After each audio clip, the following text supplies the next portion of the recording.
আমার রাজনৈতিক অবস্থানে ঈর্ষান্বিত হয়ে আমার বিরুদ্ধে সাজানো গল্প ও মিথ্যা তথ্য দিয়ে অপপ্রচার চালাচ্ছে। তার দোকানে এই ব্যবসা প্রতিষ্ঠানে গিয়ে আমি কি করে চাঁদা দাবি করলাম, যার ব্যবসা প্রতিষ্ঠানেই নাই। আপনারা জানেন 5ই আগস্টের পরে সারা দেশ বিএনপি হয়ে গেছে। সে আওয়ামী লীগ করলেও বিএনপি, জাতীয় পার্টি করলেও আমি বিএনপি। তেলিয়াটি ইউনিয়নের দেওচালা গ্রামের যুবক সজীব মিয়া আহতের ঘটনায় আমার নাম জড়িয়ে যে সংবাদগুলো প্রকাশ করা হয়েছে তা সম্পূর্ণ মিথ্যা, বানোয়াট, ভিত্তিহীন এবং উদ্দেশ্য প্রণীত। আপনারা অবগত আছেন, আগামী উপজেলা পরিষদ নির্বাচনে আমি ভাইস চেয়ারম্যান পদে একজন প্রার্থী। একটি কুচক্রী মহল ও কতিপয় স্বার্থান্বেষী মহল আমার সামাজিক রাজনৈতিক অবস্থানে ঈর্ষান্বিত হয়ে আমার ভাবমূর্তি ক্ষুণ্ণ করার উদ্দেশ্যে প্রত্যক্ষ এবং পরোক্ষ মদতে গণমাধ্যম কর্মীদের মিথ্যা তথ্য সরবরাহ করে সুকৌশলে আমার নামে সংবাদগুলো প্রচার করে আমাকে সামাজিক ও রাজনৈতিকভাবে হ্যায় প্রতিপন্ন করার উদ্দেশ্যে এই অসত্য তথ্যগুলো গণমাধ্যমে তারা সরবরাহ করেছে। প্রিয় সাংবাদিক বন্ধুরা, আমার রাজনৈতিক অবস্থানে ঈর্ষান্বিত হয়ে আমার বিরুদ্ধে সাজানো গল্প ও মিথ্যা তথ্য দিয়ে অপপ্রচার চালাচ্ছে। সজীব মিয়াকে মারধরের ঘটনায় আমি একদমই জড়িত নই। আমি বা আমার সহযোগীরা সজীব মিয়াকে মারধরের ঘটনায় কখনো যুক্ত ছিল না।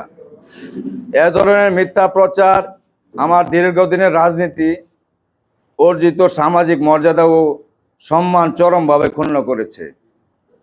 আমি মিথ্যা ও ভিত্তিহীন সংবাদ প্রচারের তীব্র নিন্দা ও প্রতিবাদ জানাচ্ছি।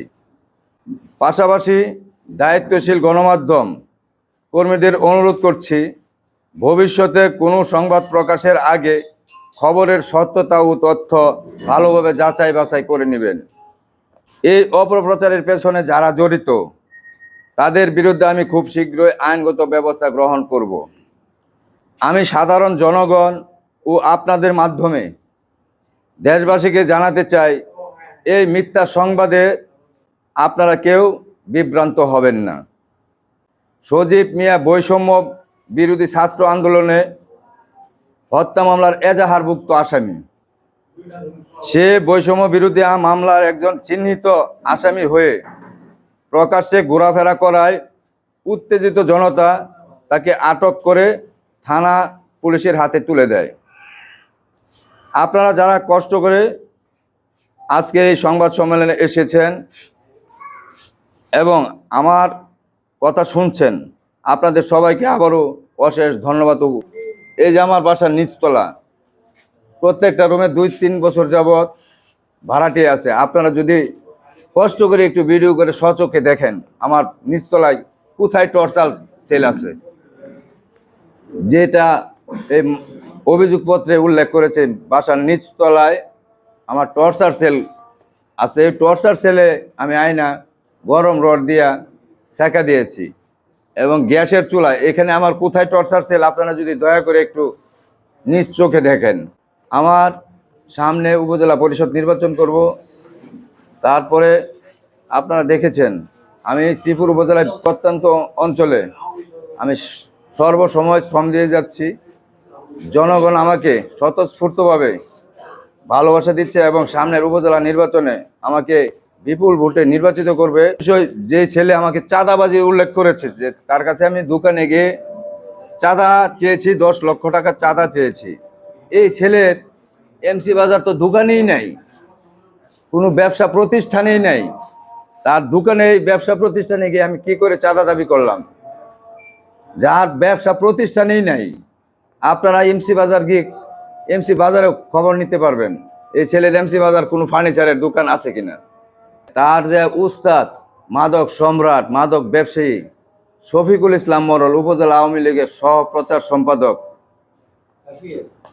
এই শফিক মরলের 1 নাম্বার ক্যাডার হিসেবে কাজ করত। এবং আপনারা আরও জেনে খুশি হবেন, এই ছেলে গত ফ্যাসিস্ট আমলে সর্বসময় জনগণের উপর অত্যাচার নির্যাতন চালাতো। এই শফিক মরলের আপন চাচা শামসুদ্দিন মরল, তাকেও সে রেহাই দেয়নি। আমাদের বিভিন্ন মামলায় হয়রানি করতেছে। আমার নামে আপনারা জানেন গত এই ফেসিট আমলে 29টা মামলা আমার বিরুদ্ধে করেছিল। এটাও শুধু আমার না, আমার বড় ভাই আরিফুল ইসলাম সরকার গাজীপুর জেলা যুবদলের যুগ্ম আহ্বায়ক, তার নামে 49টি মামলা দায়ের করেছিল। এখন পর্যন্ত ওই অবস্থায় আছে।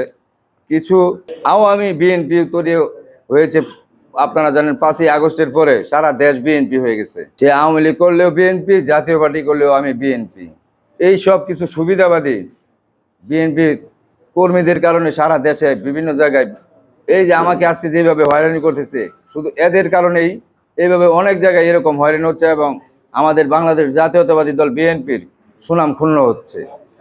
যেভাবে অন্যায়ভাবে আপনারা এইরকম অত্যাচার নির্যাতন করতেছেন, আমি আপনাদেরকে আবারও বলবো, সঠিক তথ্য উপস্থাপন করে আমাকে যদি আপনারা প্রমাণ করতে পারেন, আমি যা বিচার করবেন আমি নিজে মাথা পেতে নেব।